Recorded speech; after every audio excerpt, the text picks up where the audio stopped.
What's going on, everybody, and welcome to the third installment of the Content Repurposing series, where I've been sharing with you the different ways that you can take the content that you have, repurpose it to increase your brand awareness and consistency online. In the last video, I covered some things that you needed to know and incorporate before you even get started with this content repurposing. And in today's video, I'm going to share you the things that you need to know to start repurposing the content that you've already posted, that you already have in your possession without having to create anything new.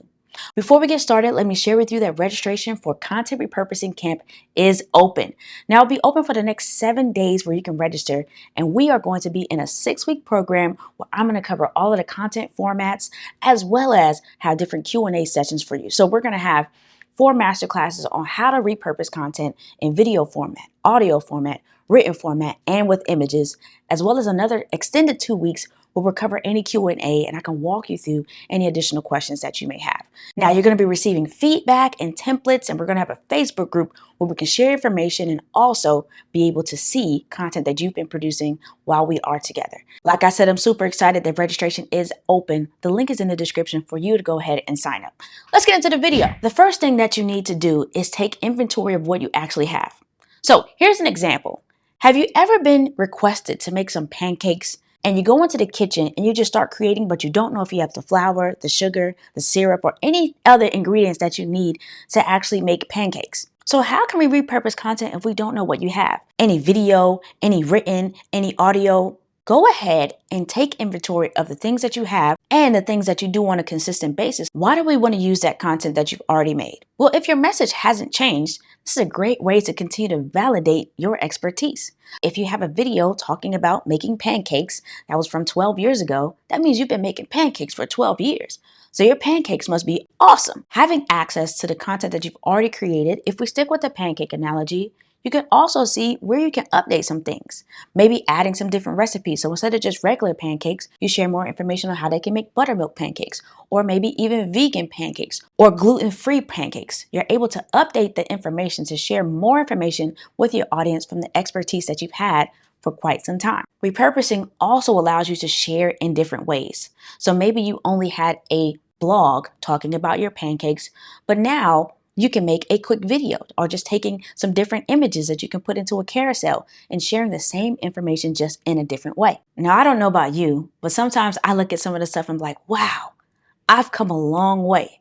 Maybe even from seeing the growth in my hair to seeing the growth in my delivery, seeing the growth in my editing. It gives you the opportunity to reflect on how far you've come and celebrate the success that you've had and the growth that you have had.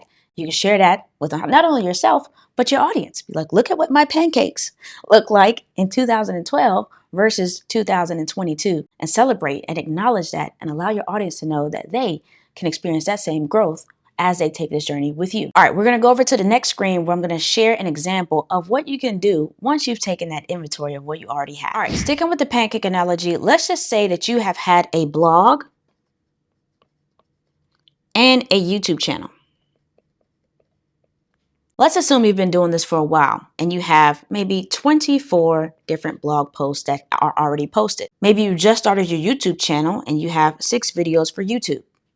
Here's the difference. You are now going to start planning for what you want.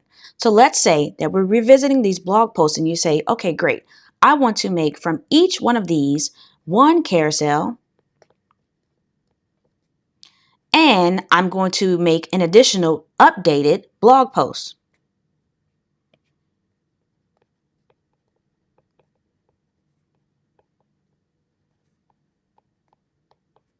Let's also say for each blog post, you'll be able to make a video, even if it's just a brief summary. Okay, so we can just say, I'm going to get my calculator for this, that for 24 pieces of content, so we'll have 24 new carousels, you're going to have 24 new updated blog posts, and you're going to have 24 videos. So from the initial 24, we're going to take that and we're going to do 24 times 3.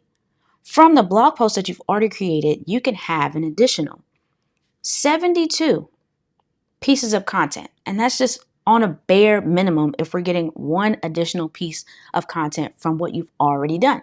Okay, 72 pieces of content, 52 weeks in a year, right? You can have something for every week in a year before you even truly get started. So let's say the same thing for YouTube. So you do a YouTube video, it can be anywhere for 2 to 3 minutes in length or whatever. You can say, I want 2 short form clips. Okay? You can also say you want 1 carousel and you want 1 graphic. Okay? This can be a picture of it with the recipe. You know, let your imagination run wild. So for 6 videos, so that's 12, another 6, and another 6. And so we have an additional 24 pieces of content from the initial 6 videos that we created. This is what happens when you plan and when you purposefully plan to repurpose your content. We're only scratching the surface on planning for here, but at least you can see what you can actually yield from the content that you already have. The next step would be for you to actually plan and schedule it out. So even when it comes to planning, it's saying, how many times a week am I going to post? So let's just say you want to do 3 times a week and you're going to schedule it out. So you're saying 3 times a week, and we'll do the traditional Monday, Wednesday, and Friday. You get down to the nitty gritty to even the time. Now, like I said before, this is just scratching the surface on some of the things that you can do when you implement a content repurposing strategy into your life. And with my content repurposing camp group coaching, we're going to get even deeper into this to where we're going to plan. I'm going to show you how to make the content and also give you templates that you can utilize for scheduling, for planning, talking to your team, and things of that nature. Enrollment is open right now. Take advantage of this opportunity to learn with me on how you can increase your brand awareness and be as consistent as you need to be online without the overwhelm and the burnout from traditional methods of being able to just sit in front of a camera and create on demand. I hope to see you there. If you have any other questions, please comment below or shoot me a message on Instagram. I'd be happy to answer anything further.